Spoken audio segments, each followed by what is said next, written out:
Hello friends, આજે અથાણું બનાવવાનું છે. તો અથાણું બનાવવા માટે મેં અહીં રાજાપુરી કેરી લીધી છે. આ 1 કિલો રાજાપુરી કેરી છે, જેને મેં પહેલાં પાણીથી ધોઈ અને કોરા કપડાથી કોરી કરી લીધી છે. તેને છાલ ઉતારી લઈશું. આ રીતે અથાણું બનાવવા માટે આવી એકદમ લીલી અને કડક હોય તેવી જ કેરી પસંદ કરીશું અને તેને છોલીને તેના ટુકડા કરી લઈશું. તમે બજારમાંથી પણ તેના ટુકડા કરીને લાવી શકો છો, અથવા આવી રીતે છોલીને ઘરે પણ ટુકડા કરી શકાય છે. તમે છોલ્યા વિના ટુકડા કરવા હોય તો છોલ્યા વિના પણ કરી શકાય છે.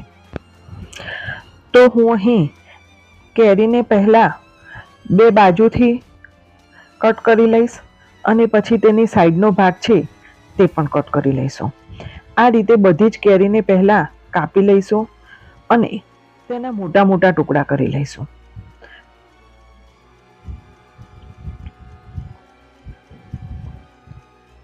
ટુકડા એક સરખા થાય તે રીતે કરીશું. મેં અહીં ટુકડાની સાઈઝ મીડિયમ જ રાખી છે. તમે નાના કે મોટા તમારી પસંદ પ્રમાણે કરી શકો છો.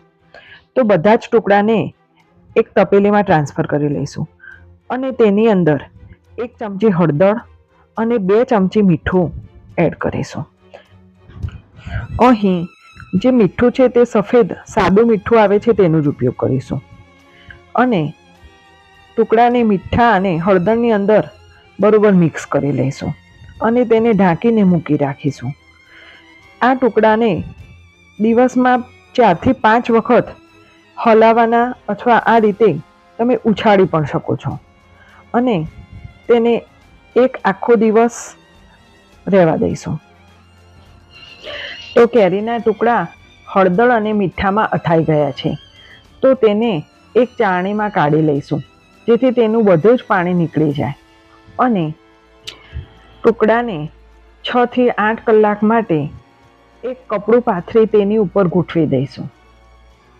આ ટુકડાને પંખા નીચે કે તડકામાં સૂકવવાના નથી, પણ કુદરતી હવાની અવરજવર હોય એવી જગ્યા પર 6 થી 8 કલાક માટે રાખીશું. 6 થી 8 કલાક પછી તેની અંદર મસાલો કરવા માટે 100 ગ્રામ જેટલા રાઈના કુરિયા, 25 ગ્રામ જેટલા મેથીના કુરિયા અને 50 ગ્રામ જેટલા ધાણાના કુરિયા લઈશું અને 8 થી 10 જેટલા સૂકા મરચાં લાલ મરચાં લઈશું અને તેની અંદર 10 થી 15 જેટલા કાળા મરી નાખીશું અને 1 ચમચી જેટલી હળદર નાખીશું અને સળસિયાને ગરમ કરીને થોડુંક ઠંડુ થવા દઈશું અને તેને આની અંદર મિક્સ કરી લઈશું અને આ રીતે અથાણાનો મસાલો બનાવીશું. તેલ અને મસાલો એકદમ ઠંડો થઈ જાય પછી તેની અંદર મીઠું અને લાલ મરચું એડ કરીશું. મેં અહીં કાશ્મીરી લાલ મરચું લીધું છે અને 3 ચમચી જેટલું કાશ્મીરી લાલ મરચું એડ કર્યું છે.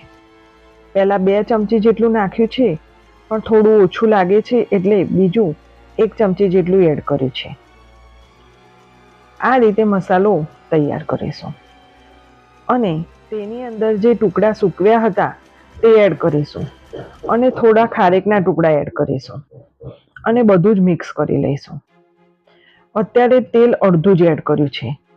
પછી તેલ એકદમ ઠંડુ થઈ જાય પછી બીજું થોડું તેલ એડ કરીશું. મેં અહીં સરસ્યું એડ કર્યું છે. તમે સિંગ તેલનો પણ ઉપયોગ કરી શકો છો. હવે એક તપેલામાં થોડો ગોળ એડ કરીશું અને કેરીના ટુકડા નાખીશું. અહીં મેં 1 કિલો કેરી લીધી છે એટલે 1 કિલો ગોળ લીધો છે, જેને એકદમ ઝીણો સમારી લીધો છે. તો ગોળને કેરીના ટુકડાની અંદર મિક્સ કરી લઈશું અને 3 થી 4 દિવસ માટે આ ટુકડાને રહેવા દઈશું, જેથી ગોળનું બધું જ પાણી બની જશે અને સરસ મસાલો તૈયાર થઈ જશે. દિવસમાં 3 થી 4 વખત હલાવી લઈશું અને 3 થી 4 દિવસમાં બધો જ ગોળ ઓગળી જશે અને આપણું અથાણું તૈયાર થઈ જશે. જો તેલનું પ્રમાણ ઓછું લાગે તો સરસિયાને ગરમ કરી અને એકદમ ઠંડુ થાય પછી તેની અંદર અડધી ચમચી લાલ મરચું નાખી અને એડ કરી લઈશું.